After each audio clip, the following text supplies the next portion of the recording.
can just go through the roll call since Sue's on the line here. Metzger? Here. Bresnan? Here. Abernathy? Here. Kramer? Here. Langenwalter? Here. Keller? Here. And Wilson? Say here. All right. So we got everyone. So we'll go ahead and start with the good news. Mr. Sadoff. All right, kind of was a pretty quiet time of year until recently. We got Irving started, and Mr. Morris will share more about that. But had a very good first week, and then things got a little more complicated Saturday morning. But people seemed happy to be back, and parents were really cooperative with some of the new requirements, restrictions, and got off to a good start. So that's what I had in there for good news this week. Okay, we'll go ahead and now move on to the delegation, petitions, communications. I know Mr. Cochran's here to speak this evening. There's the speakers, too. Can everybody hear me from here with someone on the mic? Is she hearing on the phone? Can you hear him on the phone? Yeah, it's not great, but yeah, it should be okay. I'm comfortable, yeah, I'll step up. Okay, he's gonna step up so you can hear him. Can you hear me now? Thank you. Yes, much Okay. better, thank you. Alright. Go ahead, Brandon. Okay. Full transparency, I am one of those parents that really enjoyed the first week of getting our kids back into Irving. On or until Saturday morning and the lack of data-driven decision that drove a second set of first graders from the Indianola community, I guess before and after school care, ICC, came about. So full transparency, I'm not one to write a letter to the school board and not come present it in person. And so what I have are some brief remarks. I'll read the letter, and then also what I've been in communication with Warren County Public Health today and how it impacts me as a person, as a parent. But that's where I want to leave it. It's one thing to say we made good, hard data decisions, but if you don't hear it from the person that it's impacting at the base level, what good is the data that does it? So, ladies and gentlemen of this governing board, Mr. Satoff, other district leaders and staff, those listening on the interwebs or on the phone, greetings. I want to thank you for this opportunity to speak tonight. With an objective and apolitical aim, I earnestly accept this opportunity to provide a parent's perspective as an Irving parent and a taxpayer, considering last week's positive COVID-19 case at Irving Elementary and the subsequent decision quarantining an additional 11 first graders enrolled at the on-site ICC program. Before I read my letter that I sent on the 8th of August to all the school board members, I would offer up some timeless words of wisdom by our very own national treasure Mark Twain that ring true as today as they did when they were written. Further, I hope that they may inform this governing body on where I am and why I'm here, as well as my fellow constituents on why I've taken the time to personally research this and address the school board and everyone else this evening. Mark Twain offers to be absolutely certain about something. One must know everything or nothing about it. The more opinions they have, the less you see. Today's public opinion, though it may appear as light as air, may become tomorrow's legislation for better or worse. What Mr. Twain is talking about is if you're willing to raise an opinion, you better be willing to take it all the way to where it needs to be. Otherwise, by remaining silent, we abide in a decision made without our opinion. As a parent in the district and a law-abiding, tax-paying citizen, I take very seriously the administration and discharge of public education in our community. Further still, as Mr. Twain suggests above, if we abide and stay silent, at the time may come when we no longer are allowed to speak into an issue. Along that sentiment, that's why I'm here. So I'm just going to read the letter I sent to the school board so that you guys, everyone on the phone and everyone else can hear it, and then I'll offer some context from Warren County Public Health and hopefully not drop my notes. So, ladies and gentlemen of the Indianola School Board, I'm writing you to address a systematic failure in our corporate ability to adequately oversee, surveil, and document potential health hazard exposure directly impacting the health, education, and welfare of staff and students at the Indianola Community School District at the district-sponsored before and after school program, specifically as it pertains to COVID-19. Moreover, this letter will highlight the miscarriage of contact tracing, collection of fact, and the subsequent notification of parents by the ICC director, and the uncoordinated nature in which the decision to 14-day quarantine a second host of first grade students in the ICC program at Irving was reached. Last, I would like to provide respectful, candid feedback on how this could have been avoided, as well as what should be expected of those charged with the care, feeding, and safeguarding of our students. On the matter, I was dismayed but not surprised to get a phone call on Saturday with a potential exposure for one of my 2 girls that are in the Irving school. It's in the community. It was bound to happen. The voicemail concluded with an open door for questions and the director's phone number. Upon calling and inquiring about the contact tracing that led to a determination of direct exposure as defined by both the CDC and the state of Iowa, within 6 feet without PPE for more than 15 cumulative minutes, the ICC director could not provide any contact tracing data or even a generic picture of what the first grade experience at Irving ICC resembled at the time of potential exposure. Mute your side. It's all good. That kid's in back. Telecommunications. For example, at the time that I spoke with her the first time, she kept saying classroom, but had no idea that the first grade students were actually in the cafeteria. When pressed for metrics used to arrive at that decision, she couldn't provide it, so the director subsequently forwarded my contact info to the impacted principal at my request. To keep this succinct, the same questions were asked and details presented to the principal and superintendent of Indianola schools. Unfortunately, due to the lack of good disease surveillance and quality control in a district-sponsored program, the lack of evidence became the preponderance in the decision-making weight. The decision to quarantine an additional 11 first graders due to an unprovable exposure was upheld by the superintendent. I appreciate his willingness to make a decision in accordance with the direction of Warren County Public Health.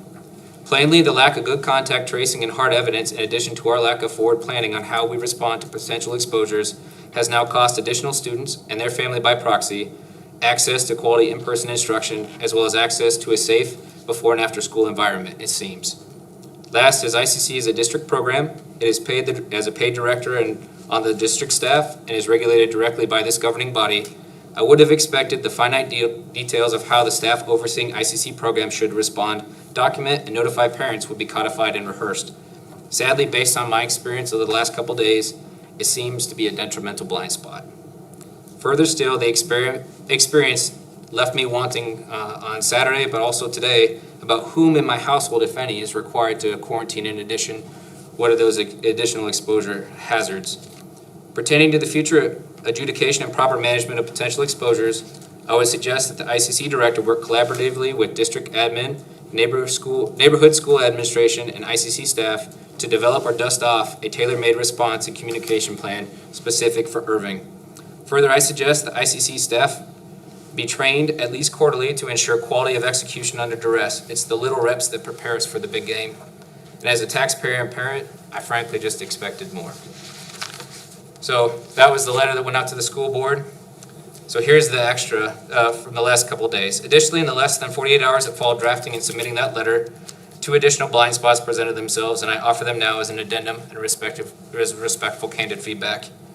On Sunday night, I received an email from my child's homeroom teacher offering an apology for not having remote learning plans for quarantine students ready to use on Monday, and that Mr. Morris and the cadre of first grade teachers at Irving would meet Monday morning, which they did, to discuss the plan, what it would look like.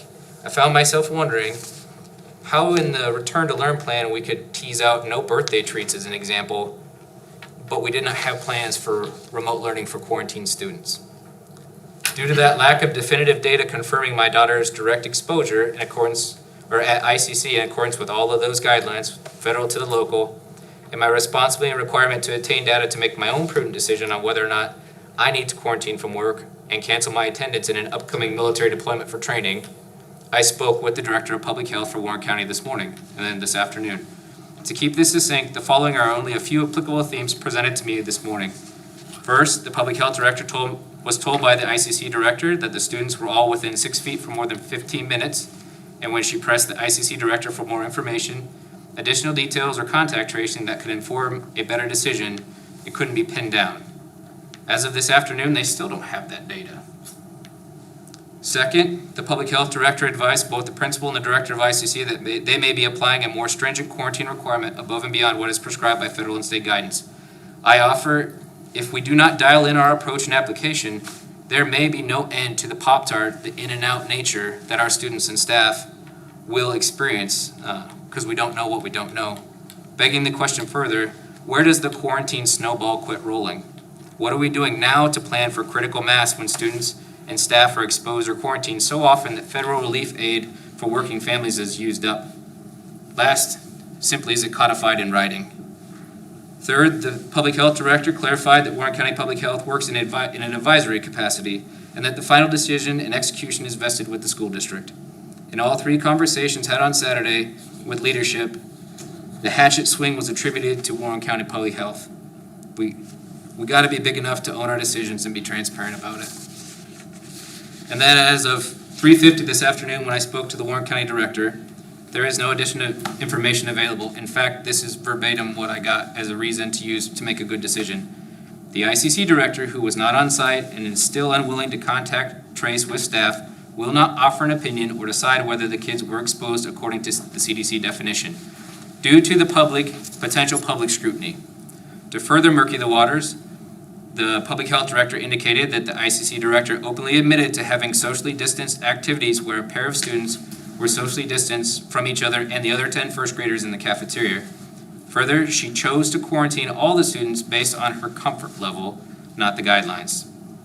What is worse is I still don't have any data to inform the decisions that impact my family, my coworkers, or my employer. In short, and this is my opinion solely, we made a unilateral decision based on assumptions and ease of execution, not hard data, ultimately costing all 11 impacted ICC first graders access to in-person instruction and leaving parents, teachers, and employers scrambling to carry the average.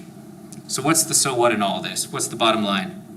Due to our corporate inability to hold executive staff accountable to a defined standard, and these are my words, the greater school district community and those 11 first graders are left holding the bag. I'd offer we owe it to ourselves, the staff, the students, and the families of our school district to hold ourselves accountable when the plan presents blind spots, to be transparent even in our shortcomings, and to roll up our sleeves to leave this place better than we found it. For me, my bottom line was a first grader at 7:50 this morning asking me for the why and why can't I go to school, Dad?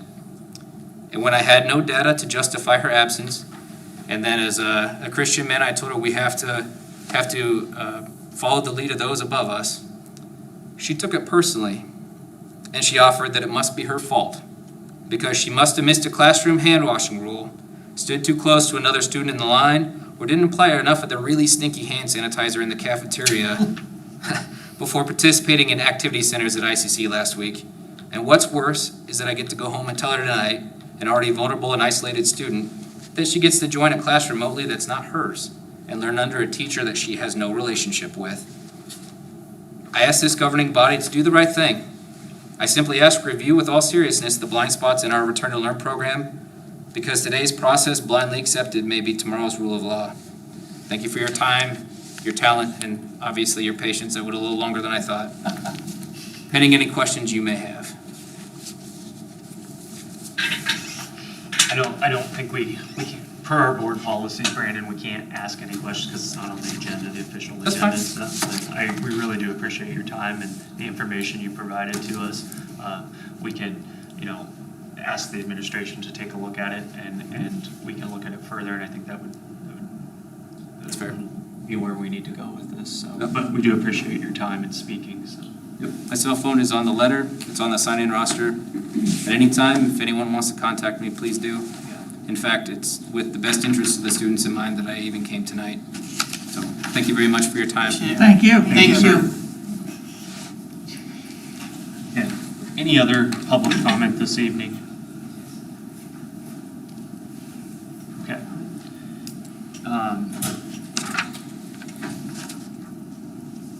Okay, hearing no more public comment, we'll move on to the consent agenda.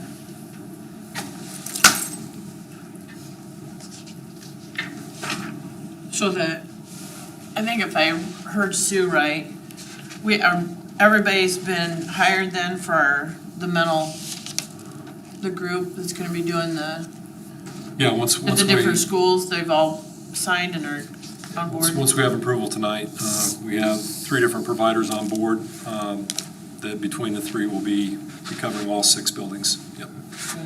Sue, I think, are you there, Sue?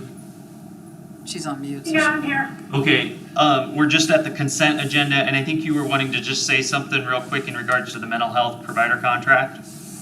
Yeah, thanks, Rob. Hey, I just wanted to first thank, we had two of our counselors sit on that board with us. We had Joy Coughlin and Emily Shuri, and so we kind of had their input through this whole process with the different people we interviewed. So I wanted to thank them, and also thank Stacey Warren, who is our AEA representative, who helps with our mental health system here for the district, and Art and myself. So it was a really good committee, and I'm excited that we have three local. All three of the people we received contracts from all have Indianola offices.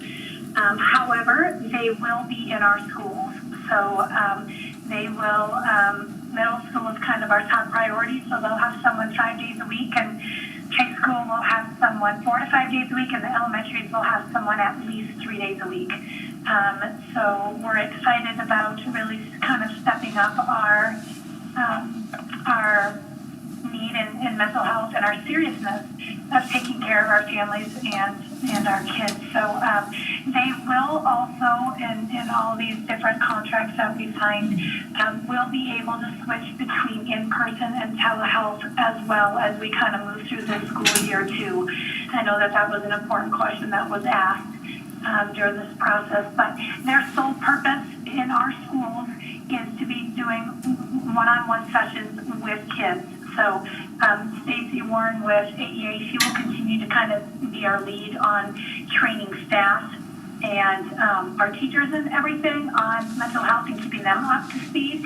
And really these Health and Mercy Choices Therapy, and then Bailey will really be our one-on-one individual session. So I think we're going to find that this will at least give us a benchmark of where our families and our students are, and really start to work towards the depths of where we want our mental health program to go. So I would appreciate any support the board can give when looking at these contracts tonight. Thank you, Sounds Sue. great, Sue. Thanks, Sue.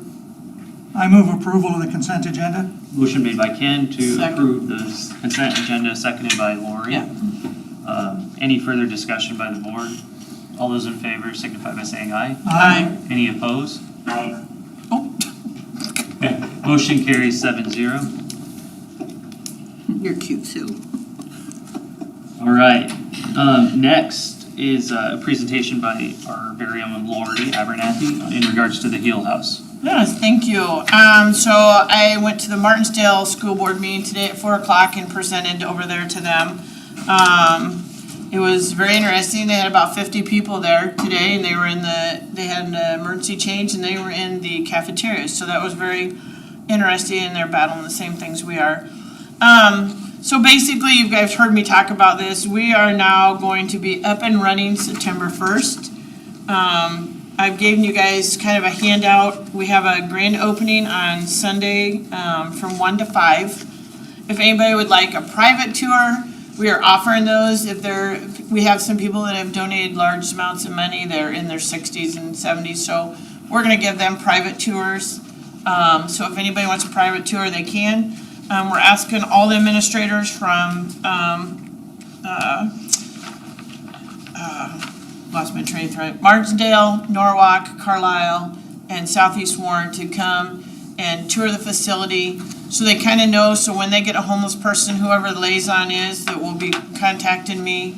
And I'm not sure who ours is yet, who it's going to be. Sarah Baker on the special programs will Okay. work with homeless. So we'll be in contact with those guys. All their staff at the schools will be getting this, and it kind of tells what we're about. Kind of just short, because I know we got a lot to cover tonight, but basically we'll have 12 rooms. We have helped over, in the last 3 years, Indianola students alone, we've helped 6 kids. Graduated our last one. This year, he got a Baker Electric apprenticeship and is on his own, doing really well. So we actually have one family right now up in the Apple Tree Inn. We have another potential student that will be, we're kind of advising right now. So I have a feeling with the way the economic is, the COVID is, we are going to be very busy. We get a lot of calls right now. We were awarded a $144,000 grant. And we have used about $60,000 getting up to code with fire department and everything else. We had to put a whole new fire system in. So we are just about ready to go. So we hope you guys will come and tour it. We have a classroom that will have laptops at it with internet service. We will be able to coordinate with every school as for education to get those kids where they need to be to get graduated. The younger kids, we will have laptops for them so we can interact if we're either online or we're at school. So we've been very thankful. We have about 25 retired teachers that graciously are going to come in and help tutor kids if they need it. So we're excited about that. I've had great response from every school I've talked to, the public, so we're hoping everybody comes out. I know Mr. Morris has helped us one-on-one with a student last year. She's doing great now, and I think that was a big success because you were there helping us. And, it was a community thing to get him to and from school, and so it was just, we like seeing those success stories, and we keep in contact with them and make sure that they're still doing okay. So if you guys have any questions, please let me know, call me, email me.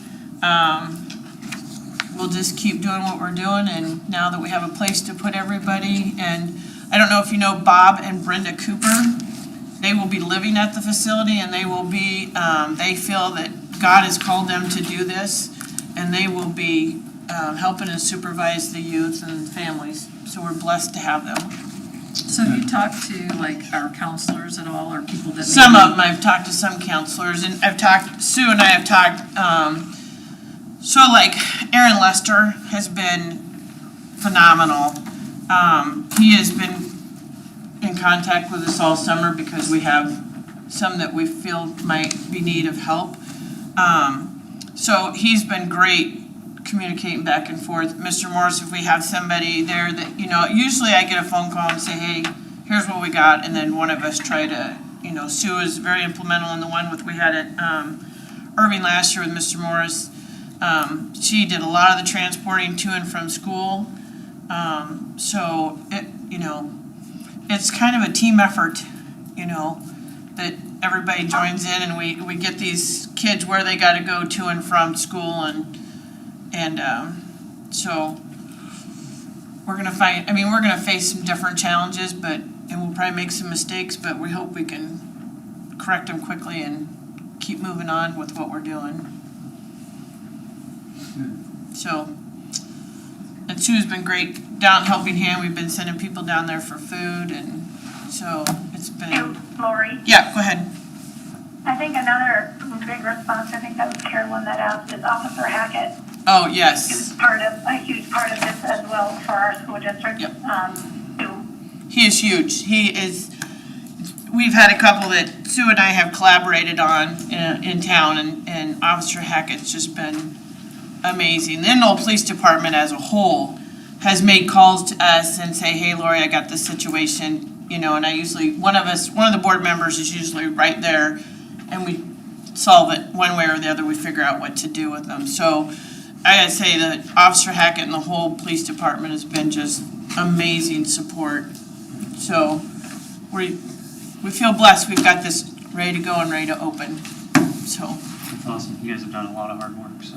it has. It'll pay off. I think we're gonna help our youth break that cycle and keep moving forward.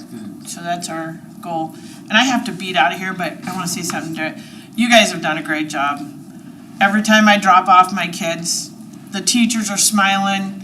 They've got kids organized. It's just, I've just been impressed. I hear parents talking, just amazing. I know it wasn't something to open up to that you wanted to, but just from dropping my kids off, my daycare kids, the teachers have just been so positive to them, and they just come back to daycare bubbling and excited what they've done, and so kudos to you guys.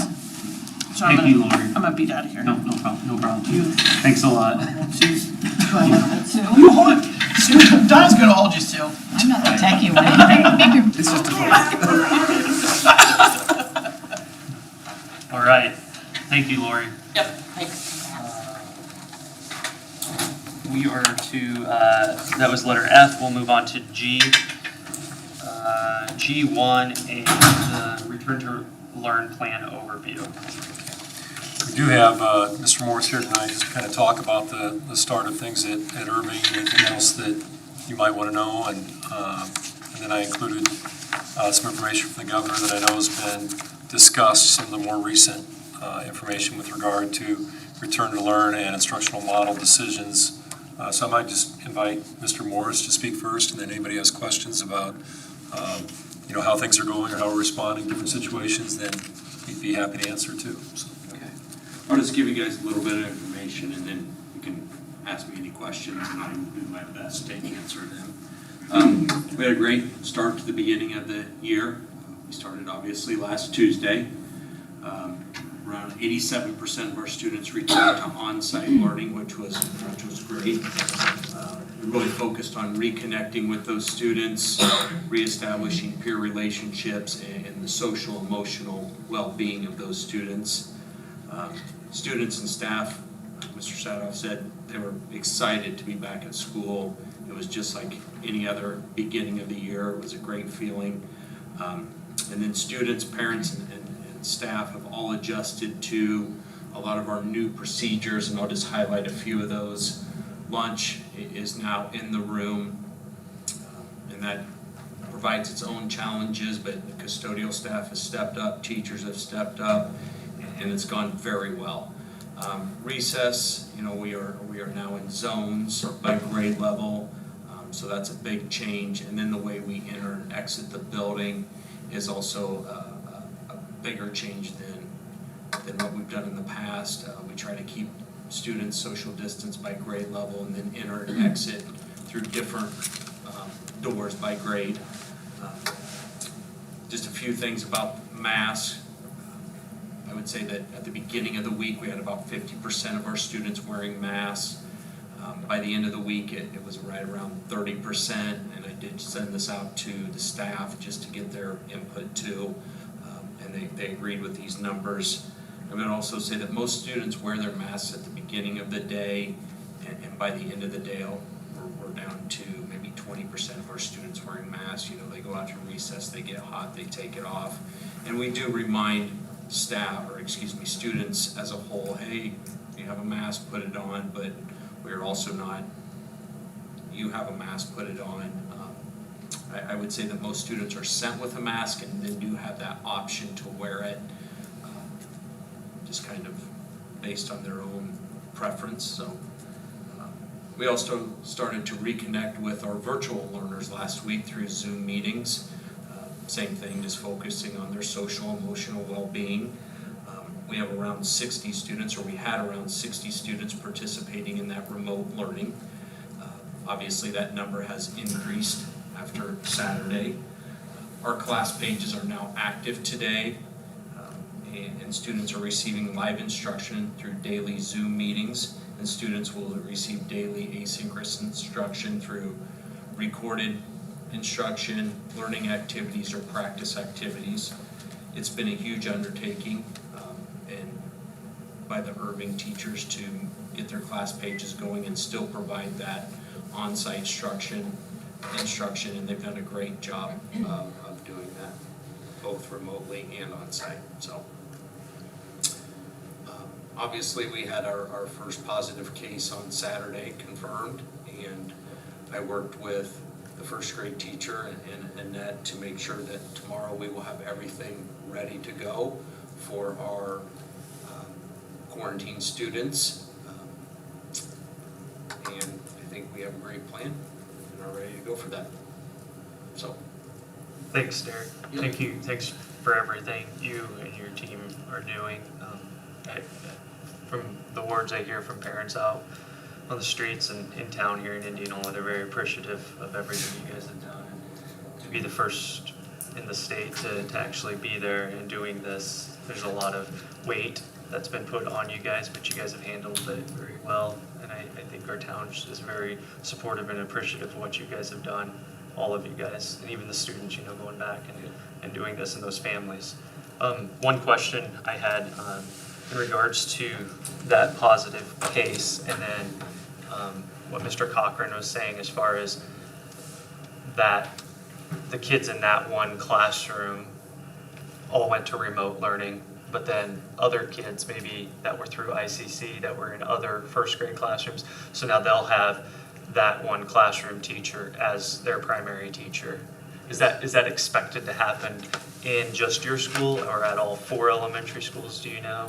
I would say that we have to look at each case individually. Okay. And I'm meeting with the elementary principal team tomorrow to possibly make some changes. Okay. But when we started doing our contact tracing, it turned out to be 19 of the 24 students in the classroom had direct exposure. And then working with the admin team, the benefits of going remote outweigh providing on-site instruction. So we went remote, and then when ICC determined what students also needed to be quarantined, I guess the best way to meet their students, or meet all students' needs, is to have that one teacher provide that instruction. Okay. But it could be a different case also. Yeah. If 50 or 60% of another first grade teacher's classroom was also exposed at ICC, they may also go fully remote. Yeah. So it kind of just is based on the numbers, and we look at it a case by case and work with Warren County Health and then the admin team. Yeah. So that's kind of my question. I thought originally every teacher, you know, they got out 90 minutes early and they were providing, you know, the rest of the blended and some online support. So I guess I'm kind of confused by that unless I knew it was kind of in flux. I mean, maybe I just didn't get on the right landing page. So I thought that every teacher had like an online presence. And then my other question kind of related to that. So quarantined isn't doing the same curriculum as online? So during the remote learning, those teachers at a certain grade level, it's actually encouraged that they share and collaborate together when they're developing lessons. So one might become more of a specialist on the online instruction for math and might share their materials and an instructional video that they create. Okay. But that core teacher of that child, that main teacher, should still be Zooming with the children. They might do their own lead-in to that instruction. They're still involved with that, but they can share those materials. The other reason why that's so important is also because if we have staff who are getting ill and are sick, that student may have those other teachers, and we want to make sure those relationships are there. That's that fluid piece of shifting. So then in learning this weekend that a whole class was quarantined, that's why we met first thing this morning with that teacher and talking about, since that entire class now is quarantined and the teacher can still teach, she's not going to be waiting till just the end of the day to be doing the remote portion. She has plans to expand that instruction for those students who are now, again, they were removed by the district to be learning remotely. So that piece of instruction, and Derek can probably speak a little, if he talked to her later today, was setting up the rotation and when the times will be and the posting of that for those quarantined students too. So we kind of have like 3 sets of curriculum. You've got your blended, you know, like you're in school till 1:30.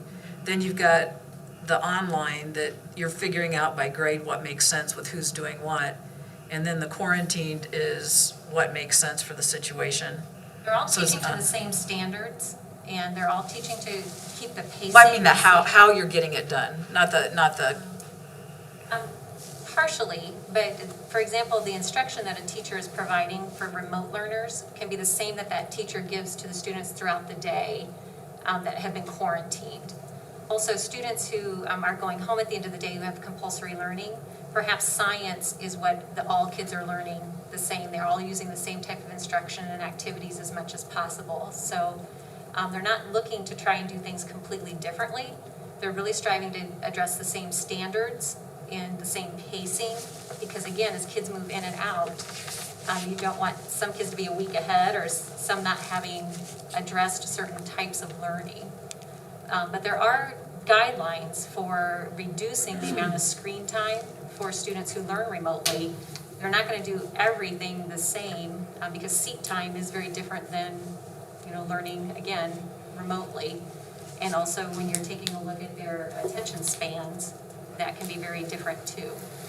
So, I would say 3 completely different types. No, I guess I was just taken back by like a teacher thinking they didn't have the remote ready, like the quarantine group. It's like I felt like they would have just gone to the online with teacher involvement more, but I'm not trying to get in the weeds either. No, I think too, I didn't see her email to that, and I don't want to put words in her mouth, but I think that probably is a little bit of a shock, to have the whole Right. class go to quarantine and be the first one in the district, and she wants to do a very, very good job.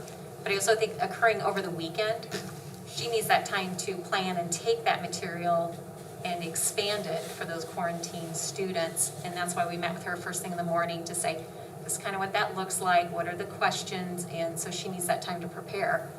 I think the email was from another teacher in the, one of the 11 from one of the other first grade classrooms is what he was referencing, is what that email was from.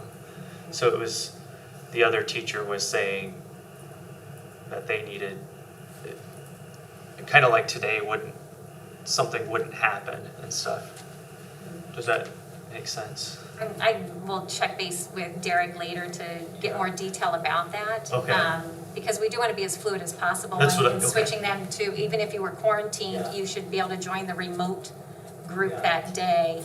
I think the term quarantine might have thrown people off a little bit. And are you in a hybrid now? What are you doing on site? There's so many terminology pieces that we're working with now, so. And should parents expect about a day lag? Like if something like this happens, where maybe there might not be learning for that very first day of quarantine until... We would like to make sure that they have those devices, if they have a device available, that they could join in with that remote group, because the links would be posted on the class pages for them to be able to do that. Part of it might then also be, if they were from a different group, not understanding completely where this was from Irving at this point, how do they know which group to join and with which teacher? So we would like to make that very fluid. But again, if they are in quarantine, we want to even have additional instruction taking place, because that teacher has their full day to plan and engage and work on that. They're not trying to teach a full class all day long and then do the remote. So they have extra resource time. Yeah. I'm kind of confused. but- So they could Sympathize. participate today in our remote learning from 1 to 3. Can you say that again? They could have participated today in our remote learning, like the 2 to 3 o'clock or whatever. And they knew that, Yeah. the parent, or the, parents would have at first grade level. But what we sent out today was like, tomorrow morning, you can start to pick up Chromebooks. We have paper packets ready, so a lot of those materials that we want to provide them Okay. for that, they don't have. And it also is like setting up a schedule of when Zoom meetings are going to be. Sure. Like Annette said, we're going to provide more. Well, now we have a Zoom meeting at 9:30, at 10:30, and also the specials times. All that just needs to be communicated to parents, and that's where we sat down and made sure we had a plan and it was set out by this afternoon, and we're ready to go for tomorrow. And I think the communication is going to take a day, like, here's your specials time Yeah. every day. Yeah. And then the kid that is in the classroom that maybe isn't the full group of quarantine, but kind of off on their own, if there's just a few in that other classroom, that child's teacher is still checking in each day with that child over here. I think he was concerned that this child gets, all of a sudden has a new teacher for 2 weeks. Is that teacher still checking in? I mean, they can still, and then if I'm wrong, tell me, they can still access that 2 to 3 o'clock when Okay. her teacher is providing, Okay. like the Zoom lessons or Sure. that Okay. asynchronous instruction. Okay. So, yeah. And that's the other important piece, like for those teachers at that grade level, they can copy and share their materials to their class pages. So if that student is rostered to their main teacher, they still can go there and get that information or that Zoom link and those pieces. But I understand what he was saying, they need to be reassured there's that continuity. We need to make sure we're still staying connected with the students. And from that more detailed plan, again, we had those conversations about, we're gonna really monitor what's going well, what's not. And Derek and I had talked to you about his daily communications with the parents, so we can keep refining this. So when the second teacher, if that happens, you know, here's what's been working. But that's important too, as you know too, we need that teacher input. What does this look like? What's been your norms in your classroom? What have been your routines? And that's not a cut and dried piece right now, but we'll get there. So, yeah. I just say I'm amazed at the work that teachers have done with their resources and their learning, and just trying to be as prepared as possible that they can. And I think we're very, very fortunate that they have that time now, you know, within our plan to be doing that. So. General question on COVID. Do you have a feel for number of students attending unofficially versus last year? You mean enrolled or attending? Enrolled. About 440 right now, and I would say we had last year 455. But I would also say that's in part due to us decreasing kindergarten sizes. Thank you. Class sizes. What type of feedback are you getting from the teachers? I know they're tasked with preparing in-person learning and online. Is the feedback you're getting, do they feel they have adequate time? And what's your sense of how that's going? I would say that they do a great job. We have a great staff. I think it's overwhelming, and especially it's new. So I would say that they're overwhelmed. The first day of it was today, and hopefully things start to go smoother. And as far as the remote learners go, how are we able to better track the level and amount of participation as far as you can see? The ones that chose, the families and students that chose remote learning, are 100% of them engaged in participating? I wouldn't say 100% are engaged in that live instruction. I really haven't asked for any data yet because this was the first day. But I'm not sure, and Ray, maybe you can answer this, if we can track, because we do record all our Zoom sessions because we understand parents may not be able to access that live instruction at 2 o'clock in the day because they're working. I don't know if we can track which students are watching recorded instruction. What's the intervention plan and maybe you can answer this, or if we've identified a student whose family has chosen online, but we've identified that they're just not participating? Yeah, we've talked about that because the attendance is going to be gauged according to progress to them engaging with the content. And we do have, it's a little bit different, actually a lot different than the voluntary remote learning of the spring, where that was pretty much putting resources out there. There should be much more teacher interaction, feedback, and assessment taking place, much more like a regular classroom type relationship than the voluntary online learning was.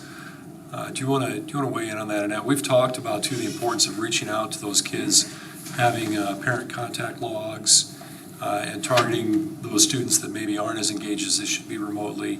Can you fill in some gaps in what I just said? So the social emotional behavioral team, which is headed by Christy Ellis, have been trying to determine which tool to use for the student-parent contact log.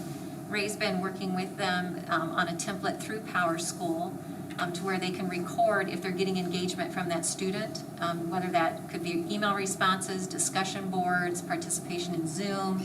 If the kid is not making learning progress, then that would be referred to that building's, some of them are called their at-risk teams. At the high school, I'm not sure the name of their team, but then they would review that also with the counselors, and you have the counselors get involved in reaching out with the families and the students to try and troubleshoot and encourage them and get them involved. So it's kind of a stair-step piece, but the SEBH team has to bring that tool back to the admin team this week to look at that and see if that data is working correctly in PowerSchool to use that as a tracking system. To the to the families that were quarantined, or students that were quarantined, was there anything given to those families to let them know, like, I'm guessing if I got that message as a parent, I would instantly think, can I go to work? Is it their responsibility to contact Warren County Public Health to find out if they need to do that, quarantine themselves as parents and siblings, other household members? And then also, is anything sent to those families to let them know of the COVID benefit, where if they have to now take off some time off work, that there could be some compensation given to them for those hours that they're gonna have to stay in those 14 days, if that is the case? Well, when I contacted Moore County Health, I gave them the names of the students and they contacted the families. They contacted. Yeah, they contacted. Okay. I don't know exactly what they say to them. Okay. But I would assume if you've had direct exposure and are not an essential worker, you need to quarantine because their siblings or whatever would need to. There is a difference, and they'll make a distinction between the direct exposure and the secondary exposure Okay. too. So, in terms of their student being quarantined, now they may have to stay with them, as a parent, but in terms of being quarantined themselves, that wouldn't necessarily be automatic on Okay. a secondary exposure. Okay. I think what would be recommended would be vigilant, watch for Yeah. symptoms, Yeah. and Does it a default that they have to be Yeah. the whole household is quarantined? Yep, I That's don't not- believe so. okay.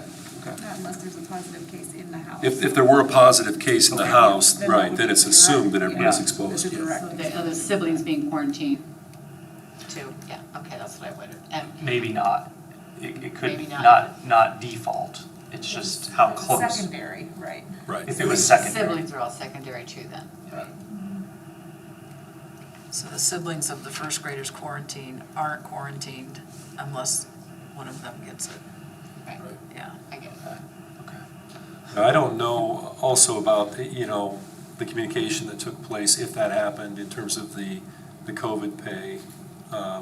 That's something that Mimi's been communicating with our Yeah. employees about, Yeah. but I just thought for some of our families it might be important to help them know that, I Know guess. what to ask. Just, yeah, that, hey, this could benefit you, not that it will, because they may have already used it, and they do know that. So, okay, so pretty much any, right now, if this happens again, those families should expect to be quarantined, or expect to be contacted by Warren County Health. Okay.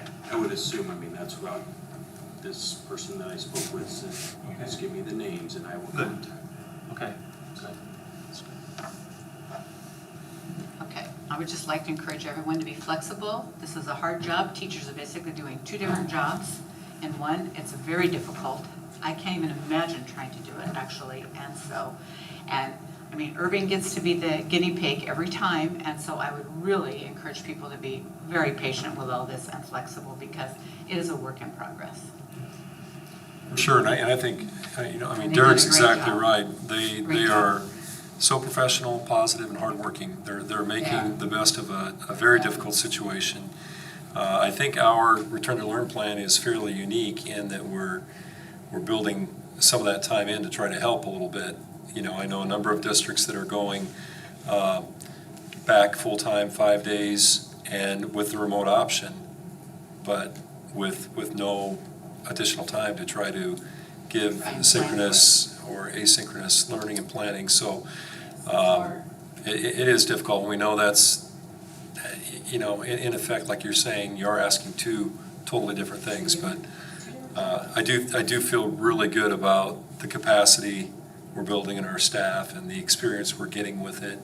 And some people did some really good work even last spring when it was voluntary. So, we do have tremendous staff, but we know we're asking a lot. Yeah, and we have a lot of new teachers, and people are just going to have to be patient. They're just going to have to be flexible. And I think, I've mentioned that in several media comments too, just how much I appreciate how positive and patient and understanding people have been, in the community. They really have, so. Yeah, I'm just like to echo that. Derek, how well you've done your staff.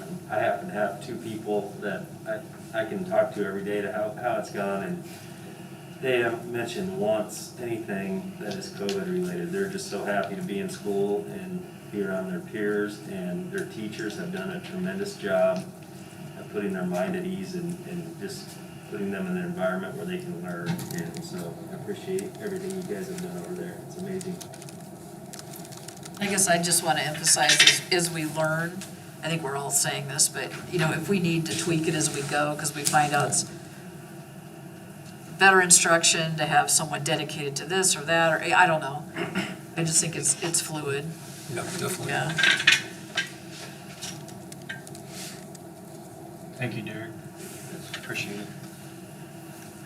Thank you, Mr. Moore. Great job.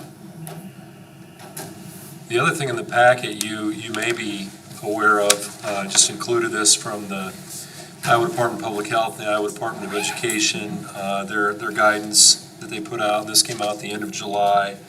At the time, it was something new, and it was the metric that was introduced by the governor to help districts make their decisions about whether you are seeking remote learning or not. There also was a process set up where you're supposed to seek approval to move to remote learning. And of course, the governor has said that districts need to be 50% or more in person. So I included this just in case you hadn't seen it, because it's a lot of that information in one place. I do know there's conversation out there, quite a bit of it. Carolyn might want to weigh in on this too, whether that's the correct metric and whether if you are using positivity rate, whether those should be the levels or not. And then the other thing that is supposed to be considered by districts is student attendance. If student attendance absences are over 10% in combination with 15% or more positivity, then you can apply for and be reasonably sure you would get a 2-week waiver to go remote. That's kind of the stance right now that's been communicated, and there are some districts pushing back on that. And I see the big problem, I see what it is, and the big frustration is, ask us to do this, and we'll get back in 48 hours. Well, if our superintendent's discovered we have a situation that means we should do this, we want that done the next morning. You know, so that's one I hope they can work out somewhere. That's really frustrating. And I guess I go another step where with the levels that are here and the little bit I know, I highly doubt we would ever trigger this, even though we would have a lot. I mean, I think the percentages are kind of random and not data-based, and I don't think we'll ever hit it. I guess I was just kind of challenging the concept of thinking of the district as a business. Is like, at what point can we not deliver good quality education? Is it a certain percentage of staff, like teachers, that are absent? Where how many subs are we using? I just feel like, I know she's proclaimed this or whatever thing she did, but I just challenge it, because and hopefully we never get to this point, but if we do get to a point where we feel like we are not able to educate the kids, I hope that we're willing to take a stance and do what we think is right and not just follow politicians. Yeah. And I just hope we don't get to that point, but if we do, I don't want to just blindly follow something and not use common sense. One of her press conferences later last week, she almost seemed to backpedal a little. Well, I think there's a lot of districts going against this, so I think, we've got people setting precedents, so. Yeah. We did write the kind of metrics you're talking about into our plan, Carolyn, where we talk in our plan about if we get to the point where it's hurting continuity of instruction because we don't have adequate staffing levels, whether that's teachers, substitute teachers. I'll tell you another thing that could happen quickly would be bus drivers. Yeah. If it would kind of Oh, I move mean, to it's the all bus staff, driving it's ranks. not So- just teaching, yeah. So we did, I think I got the verbiage there corrected, and that wasn't a continuity of instruction that we talked about with. That might trigger the changing of the scenario of which we're in. And that was before the governor's guidelines, but it's still in there. So if I was just to say, like, if we got to a point where we want to do something and this thing doesn't allow it, is there something we need to do as a board? Do we have to do something now? As opposed, like, are we accepting this by not doing anything? Or I do we don't- have to come out and say that we want more flexibility to use logic? I don't think so. I mean, I think it would be, if the board felt like they need to take a stand, pass a resolution or something, it would be, it'd be kind of symbolic. I mean, I would hope, what would need to happen is lots of conversation, between administration and the governor's office and the Department of Education and It sounds like other advocacy by districts the are board. doing it. I mean, And- honestly, doesn't it sound like, And there is advocacy happening. Yeah. I mean, I know there've been letters to legislators and I'm gonna have a good opportunity to have some conversation with some people coming up soon too, face to face, so. And I think in the next 2-3 weeks, we're gonna see some reactions. I'm more than happy to let these larger school districts step forward. yeah, I am too. Kind of take the heat. Well, and I think one reason that those districts have stepped forward is that their plan that they made Yeah. was, in conflict with the proclamation, and ours really wasn't. And I think you were talking about just the timing of things, Ken. Districts were working for months on return to learn, and we were told, come up with your remote plan, come up with your face-to-face plan, and everybody kind of figured out, well, we better have some kind of hybrid as well. And then kind of in the 11th hour, they introduced, the 50% in person, and that sent some districts scrambling. So, I mean, I'm sure it's difficult on a policy and legal level, just like it is on a school and instructional level and personnel and everything else. But, it is tough if you make your best effort planning and then the rules change kind of right at the end. Yeah, and then the virus, what it's doing is changing. Yeah. So by Friday, everything could be entirely different. Governor could have changed her mind. Statistics for the virus could be different, It's just gonna change a lot, and maybe quickly. Even if COVID was not a factor, just say, this happened last year, all of a sudden we had, all of our bus drivers were out with the flu and stuff, how would we have done something then? Or we had 40% of our teachers with us were out with the flu, would that have impacted, what would we have done? Yeah, I mean, well, probably we would have, and it might have been dependent on a school too, but there could have been a situation where you had to shut down. Now, the issue would be with instructional hours, just like when you call a snow day or something, there is, judgment involved there.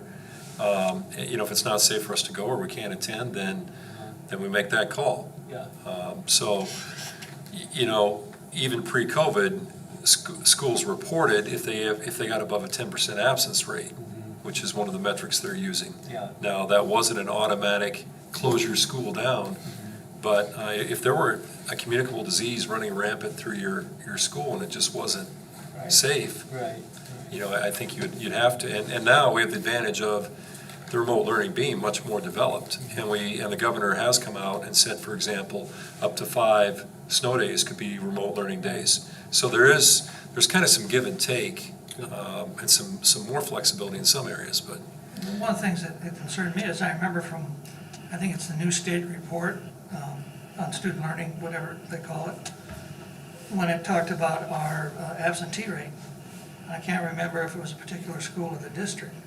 We were way over 10% the way they were recording it. So even out of the gate, I'm a little worried about that one. So do we have, I think I asked you, John, do we have good, we know what we do with staff, like we know what percentage, I knew you were gonna maybe dig for it, I don't know if you Yeah, have I any. haven't had a chance today, I apologize. But I was kind of asking, like, what is the average absenteeism for teachers as a gauge? But it seems like we should make sure we have data that we can compare against. Something, I remember that. Right, for I've got it. things like that. And maybe watch it more closely, like weekly, or, just something where we're tracking it to see. So staff attendance and student attendance is in our plan to be looked at daily Okay. by the billing principals and the nurses. Okay. Any other discussion, any other comments or anything on that? I don't think so. I just want to make sure everybody kind of knew what the metrics are we're supposed to be looking at, and that we had some other things written in our plan that we were. And I think Carolyn's question too, what would we do? And I think, again, we're all tasked with looking out, for the safety of our students and staff. So, I think Ken's point is a good one. None of us know what's going to happen with this virus, and we are going to have to be flexible. It'd be great to have to get back and have a fairly normal year, but I don't think anybody knows right now. So. I'm just gonna throw this out there, I'm not trying to be ornery, but, as we watch what happens, and I hope that the board keeps open the possibility to revisit the mask requirements, if that's something that we see going on. I think there's most districts, I think, are requiring masks or some kind of face shield for everyone. I even know that West Des Moines isn't even, if you say that you've got a medical condition or a religious exemption, that's fine, you're online. They're not letting you sit in the classroom without a mask. So I think there's a lot more districts being a little bit more strict than us. I know we voted on it, but I think we just need to watch what's going on and be open to revisiting it if we think that something like that could help our situation. Yeah, I don't disagree with you. My thought on that has just been, we've got the one school open. Right. A couple more weeks, they'll be open for 3 weeks. That'll give our administrators time to talk to the staff. I think we have to be flexible to look at that at times. I don't think tonight, but I mean. No, I wasn't saying, I just wanted I in think you're right, we general, do have to right. look at it all the time. I think we do have to And we'll keep see. monitoring it. And then once we get to with other schools opening, we'll be able to find out what's going on as our administrators talk with other administrators. Well, it's good conversation, and there are so many different aspects of what's going on here that I think we should plan every meeting to have some kind of conversation, and to react to what is going on with the data, what's working in our schools. So, I really think under that district section, we should have a standing return to learn item there for some time. But I do think, being first district, that you and Mr. Morris, as you go to administrator meetings, should never have to pay for your own lunch. You should all be so thankful that you're going through it, and not them. So. Well, I think it was important to our people who choose that year-round option to still have some kind of a year-round calendar experience, and it seems like this last month or so has gone really quickly when we moved that from July 9th to August 4th. Yeah, it'll be interesting to see if a couple of weeks, 2 or 3 weeks, makes a difference, one way or the other.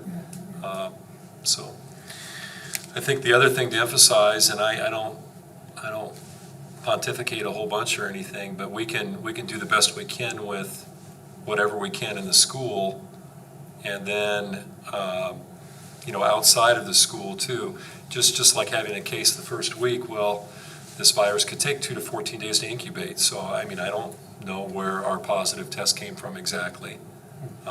Particularly as we get older kids back who are more social and are on the move more, hopefully they're kind of taking care of things. Same way with staff, outside of the building, being cautious and making good decisions too, as well as in the building. So. And I agree with Carol that it would be great if we just had masks for everyone.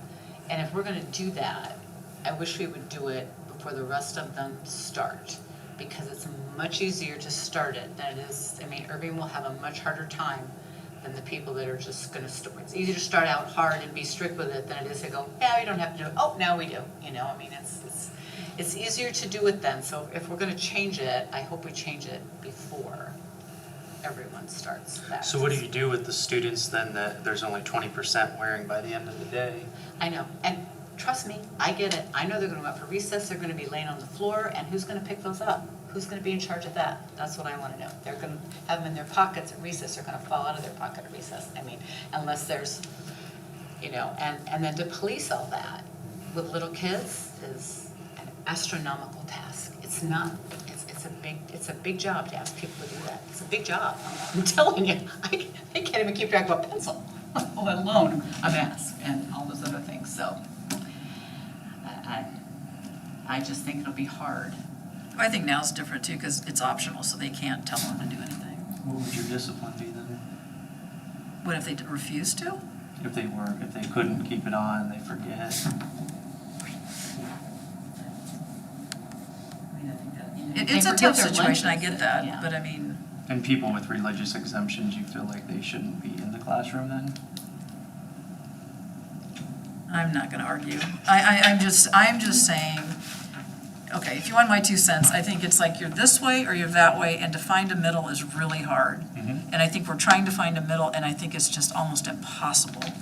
And so I think, you know, do you decide it's this way, or decide it's that way, or do you try to find the middle? And I mean, I'm not against what we're doing right now, I'm just saying we are definitely probably being a little softer than other districts from what I can tell. And there are a lot of districts that are probably doing what we do, but I just think we need to track it and try to make the right decision and adjust as we need to. If we feel like we're causing more exposure. You're never gonna know where they got it if they get it. I mean, it's just a tough situation, and I just don't know. I just wanna make sure that it's flexible. Hopefully we don't get large increases of kids getting infected or staff getting infected with it, and then we don't have to worry about it, but. Hey, Rob. Yeah. Sorry, Sue, I forgot you're on. Go ahead. Can you hear me? Yeah, we can hear you. Well, I think Carolyn said there is no perfect answer, period. Because it's all people's opinion and their perspective, and frankly, let's be honest, where they sit on the scale right now, right? Because this thing has been a bit blown out of proportion. Either way, every way. But I think if we are looking at requiring it, then we have got to then come up with a complete policy to help these teachers figure out disciplinary action if that's what it's going to be. Because I don't think if we just say we're going to require it and we don't guide our teachers as to what do they do when the middle schooler says, I'm not wearing it. And the counselor says we need to keep that kid in school because his homework isn't very good. So what are the consequences if they decide not to wear it, if they forget it at home? Yeah, we've talked through this. I think if we're going to go route and all this way I've been hearing people talk, then I think also as boards we need to start coming up with some policy. Because I don't think it's fair to start making decisions and then not also putting policy into place. Or just gonna speak to that, Sue. We have talked through this administratively, Sue, at middle school and high school level, and I know there's time set aside for return to learn discussions in the buildings as well. And, you know, it does become, it becomes a discipline issue, and typically in schools, you exercise progressive discipline. You know, and the language that the board approved and that other districts that are requiring masks have approved, they will say face coverings when physical distancing can't be achieved. So one potential out, and this would even go for kids that have a waiver but are being allowed to attend, is you try to get the physical distancing piece of it for those kids. Now that's a challenge, but we are in Power School, we're going to have an icon that, like a medical icon, for example, that the teacher could look at and see, oh, this student has a waiver. Then you're not in a daily battle with kids either. Show me your waiver, produce your waiver. So I guess the first step, the least combative, would be if you can get physical space for a kid. Now that's a waiver kid. A kid that doesn't have a waiver and is refusing to wear a mask, first step is provide a mask. You know, offer a mask. And then if he or she refuses, then maybe you can use physical space. Otherwise, you know, it becomes a matter of contact your administrator. Now, the end result, if you take it all the way out to the logical end, is going to be where West Des Moines is starting, as Carolyn said. If the rule is you have to have a face covering to be here, and you won't abide by that rule, then you're going to have to select our remote option. So, I mean, other than that, I don't see a whole lot else you can do. Yeah, I'm not in any hurry to jump on that one. But I think we do need the advantage of, even though they won't have started, we've got about 4 districts or 5 districts in the area that talked about masks from kindergarten up. I'd like to see what they're coming up with policies and plans. Let's see what some of the other people are doing too. Because I just no easy answer to this. There isn't. Any other discussion by the board on this item here? Awesome. Return to learn plan. Okay, we'll move on to the 2021 preschool handbook. This would be an action item by the board. The summary of changes were in the packet, your email was together, the full.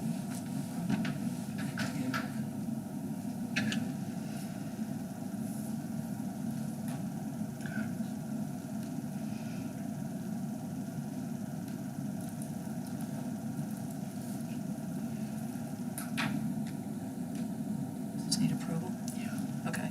I move approval of the preschool handbook with Okay. the changes outlined. Motion made by Carolyn to approve, I'll second it. seconded by Donna. Any further discussion by the board? All those in favor say aye. Aye. Any opposed? I got Motion. one real quick thing. I saw inclement weather. Did they have to do anything at Irving today?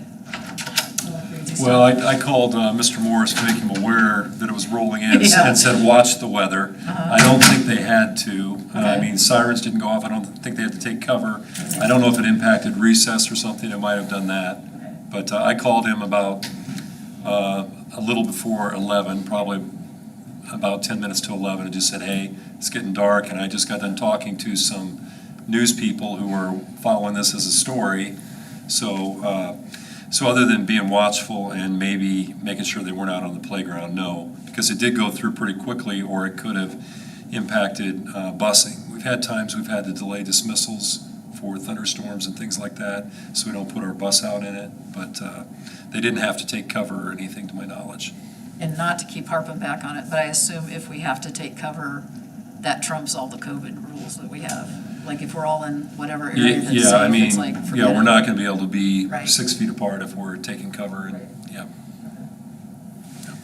Motion carries 5-0. No. You want to vote it? Did you vote? 6-0, voted, Ken yeah, voted 6-0. also. So. Next is the Technology Committee meeting report. Carolyn. I was there, yeah.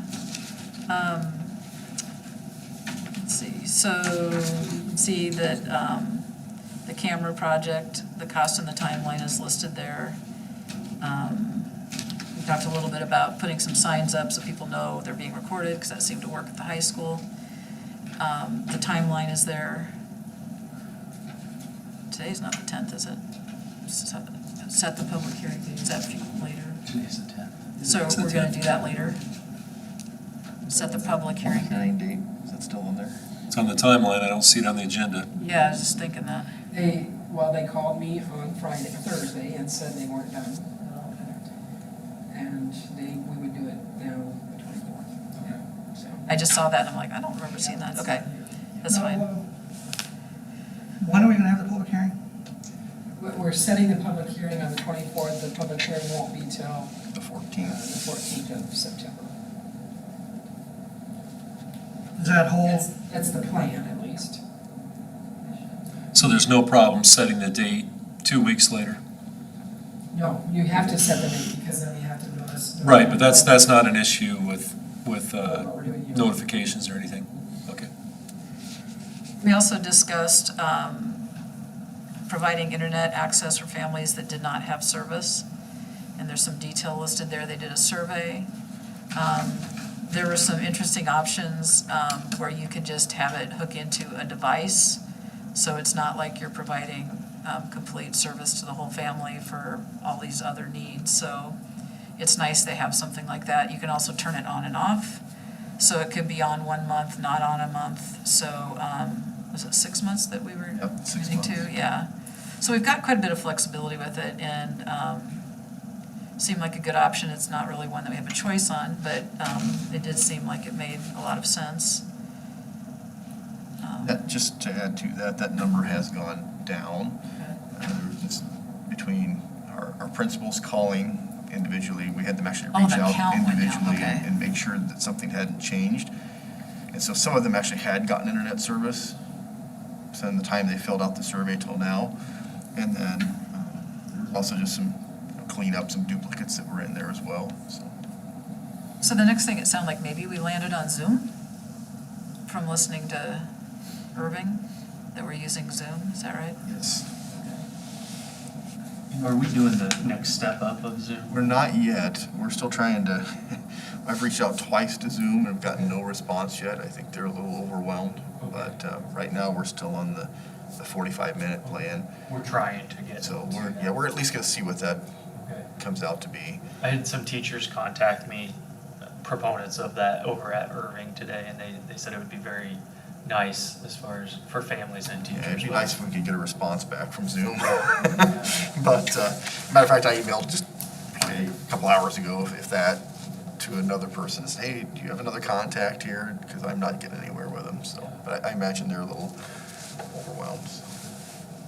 We also discussed that we have a new help desk ticketing, which could give us a lot more information. I assume that, it makes sense. We didn't have a lot of comment other than just learning what it was.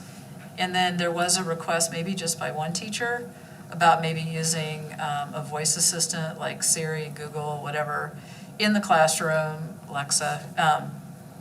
Yeah, there's times where it could be fun, but we also talked about privacy, and we just kind of thought that just wasn't the direction we thought we wanted to go. And I think you'd talked to some people, Ray had talked to some people, and at this point, we're just not endorsing that.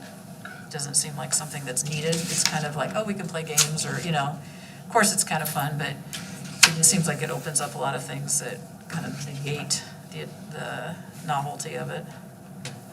There is one thing, if I could back up on just a little bit, just, Rob, you had mentioned we decided to go with Zoom. I mean, I would say part of that does depend on, what the cost comes back for that, and if it's affordable for us to do that. The other part of the notes there, you'll notice, I mentioned Google Meets. We've had several teachers reach out and say, hey, can we just use that instead?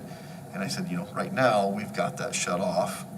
And we made that decision, a year ago that we were gonna kind of be done with that.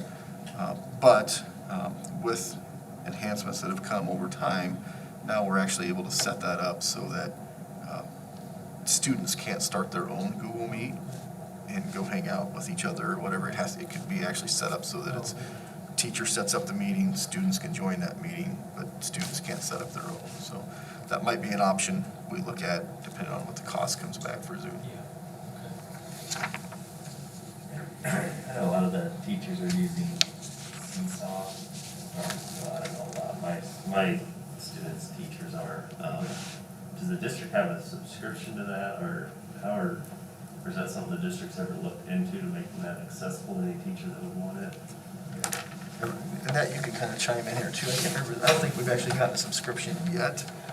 That's something Unless you somebody were, paid you for were that. reviewing that too, because there's a premium level of Seesaw.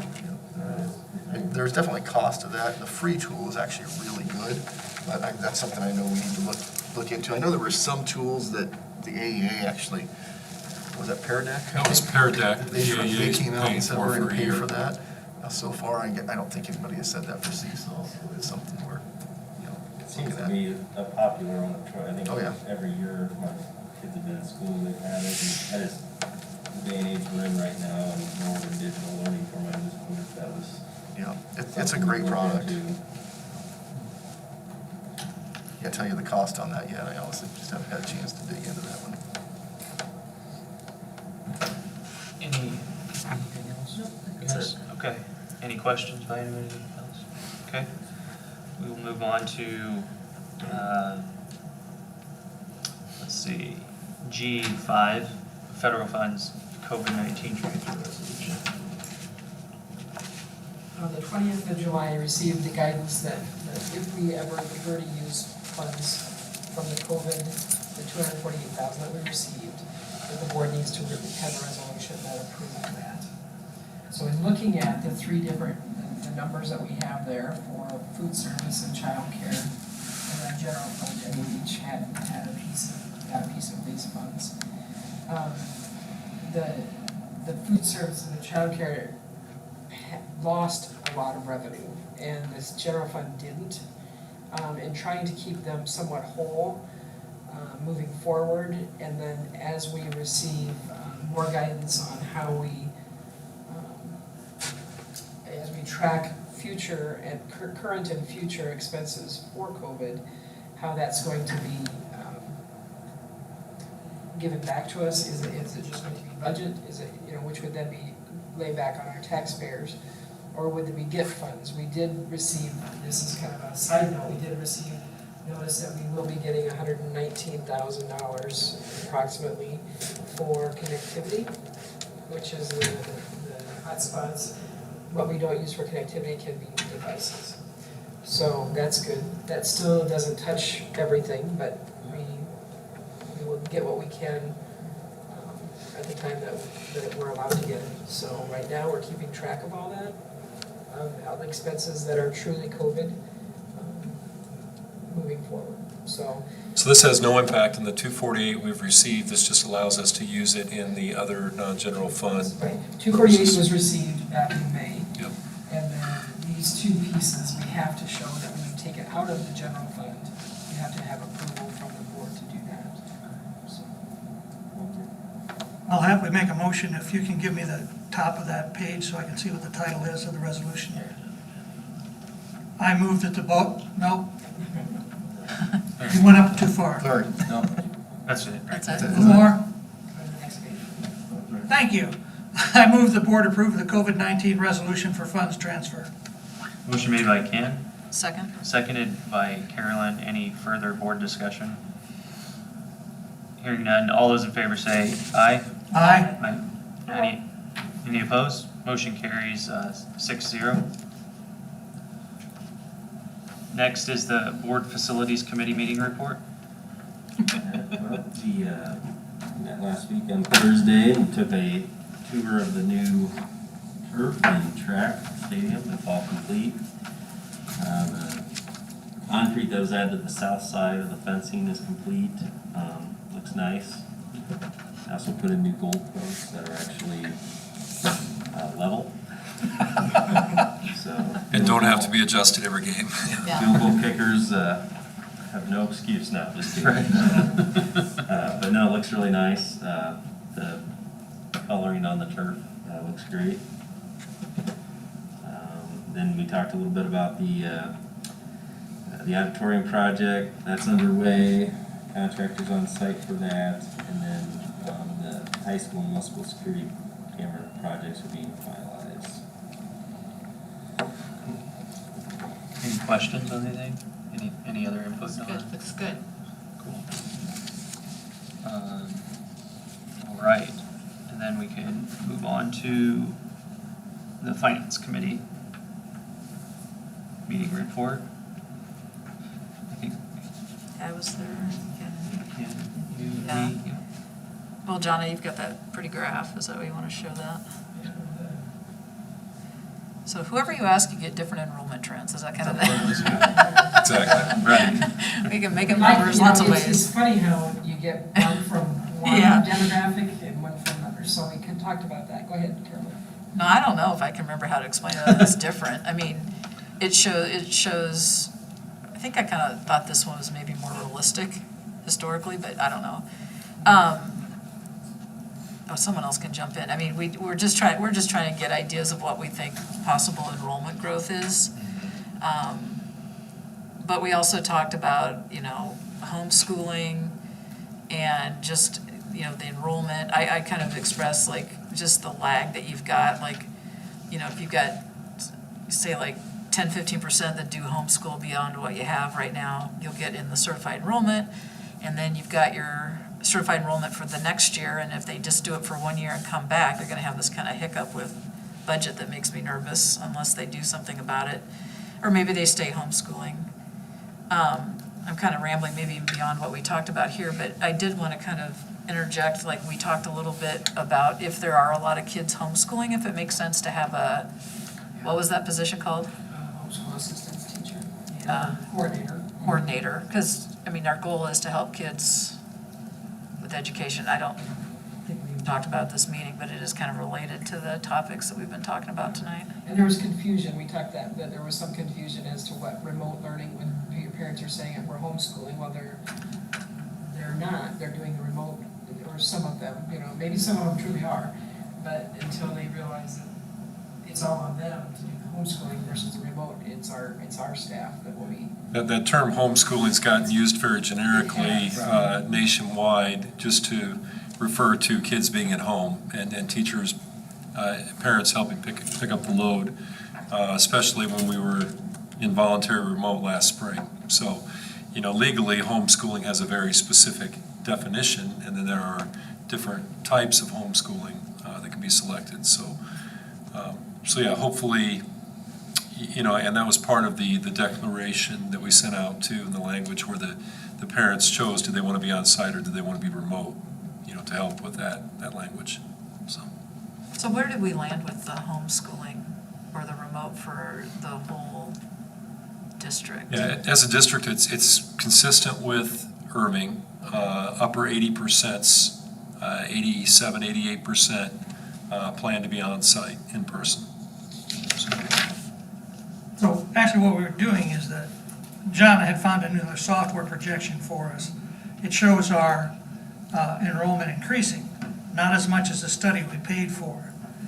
But now we can say we have two things that are showing our enrollment should go up, and that will give us some consolation. Now, if we lose many to a real homeschooling situation, it could throw everything off.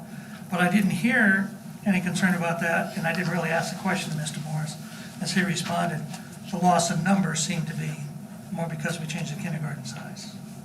Right. From his response. So, still have my fingers crossed, but being on the finance committee, worrying about numbers is something we always do. And, 440 is still a healthy elementary size. Irving was our largest elementary last year, and I believe they had 460. And then some of the other elementaries are a little bit smaller, so.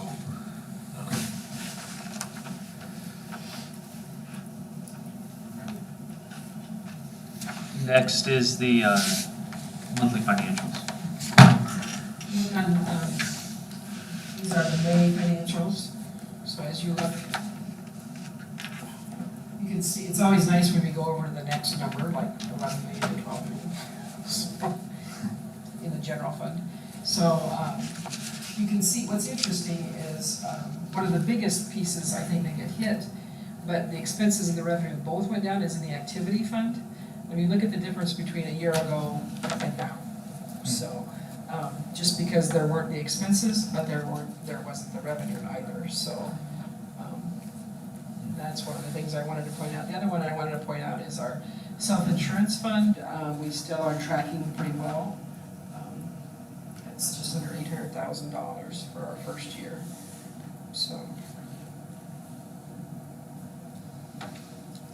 Any questions on these?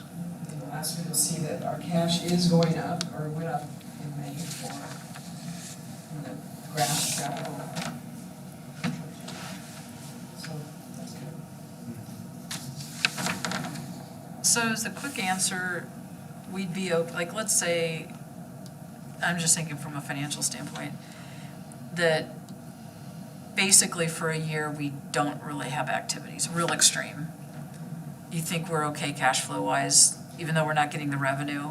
Because it's so directly tied. Right. Because we're not doing the maintenance, we're paying coaches, but. Officials, that's like right now, you hope your gate covers the officials for some sports. Coaches are paid out of the general fund. Right. So that doesn't hit your activity fund either, so. Yeah, I was just thinking that you do pay the coaches, but you wouldn't have the busing, you wouldn't have all the. The biggest impact would be potentially from the boosters. They're very generous and they support our activities fund very well. If suddenly, and I know I'll put a little plug in, they're doing their renewal right now, and I just filled mine out today. Hopefully that's something where even if there were an unknown with am I gonna get to go to football games this year or whatever, that people would still support the boosters and understand they really support our activities program well. So that would be a potential wild card if people didn't renew because they didn't know what was gonna happen with sports. I move that we accept the financial reports. Ken, motion to approve? Second it. Seconded by Carolyn. Any further discussion by the board? All those in favor say aye. Aye. Any opposed? Any opposed? Motion carries 6-0. And I think, Sue, you're gonna get off now? I have about 5 more minutes before Okay. the lovely 50th anniversary family picture. All right. Thank goodness I don't do makeup or actually care. Cut my hair. Next would be the facilities project update. No, yes, that's right, sorry. Tell Bertie that a picture is 1,000 words, so there you go. I mean, a lot of it's pretty short and sweet, but Yeah. the picture is kind of nice. We did on Thursday, it was nice. Did you? Yeah, because you guys tweeted it.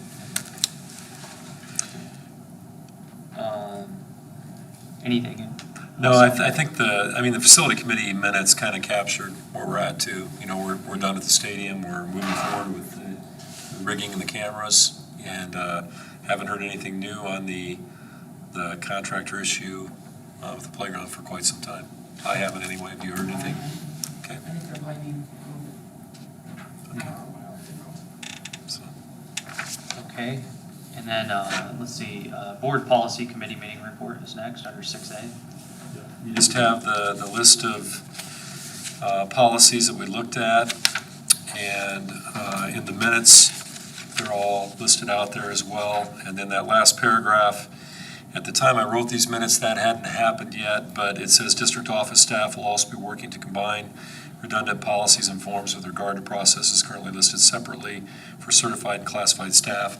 Jana and Mimi did get together and do that, and that's reflected in the policies here. That's why there's all that cross. Yeah, those will be retired because they've been rolled into existing policies. It just seemed funny to have the only difference be whether it said classified or certified. The other thing I would mention, and this is something that Ken mentioned during our meeting, and then Ken and Ben might have other things to add, but there are several new policies here that came out from ISB that are COVID related. And this, even though the cover sheet says first reading, this might be a time to get these enforced, that we waive the second reading. Okay. So, And some of those will expire at the end of the year right now, unless they change the laws on them. It was nice because they're making a big effort to they'd have 2 identical policies. One for licensed, one for, I forget what the other one was. classified. Just get it together. So hopefully over time, we're going to have less and less policy words, goal in life. So if I could get to, I'll gladly start the motion if I can. Can I just point out, Yeah. the first page, 106, has a typo in the heading. Oh, yep, thank you. Yep, we will fix that, thank you.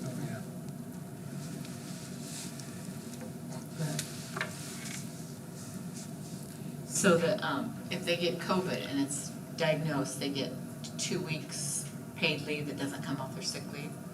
Yeah, it's 80 hours total, I think, right? Yeah. Now, there are some catches to it, or there's some different pay Yeah, levels. there's 80 hours. If they have a positive, so if the staff member has a positive, then they're out for 80 hours. If they're caring for somebody else who has a positive test, they're out for 80 hours, or they have 80 hours available.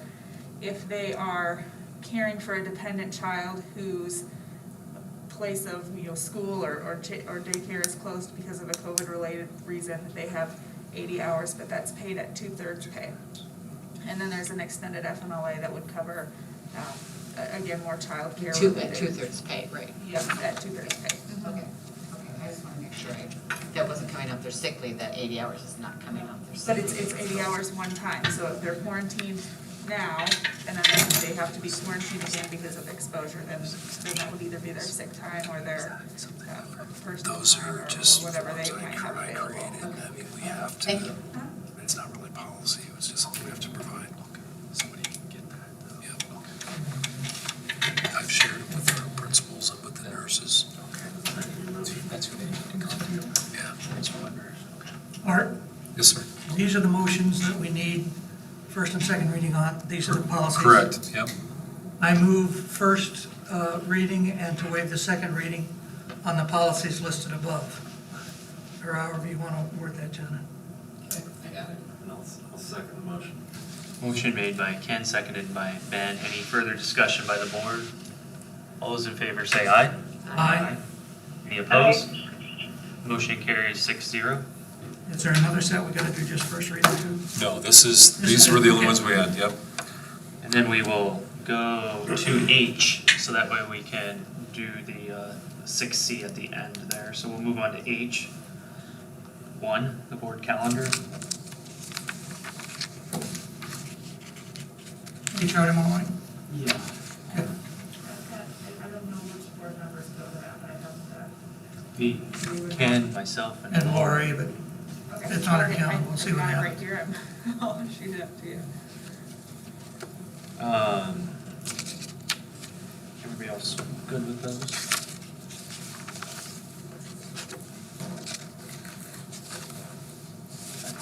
Okay.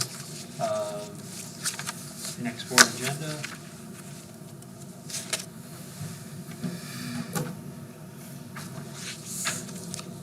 Everybody good with all that on there? Okay. All right, and so we will move to 6C. Anybody wants to?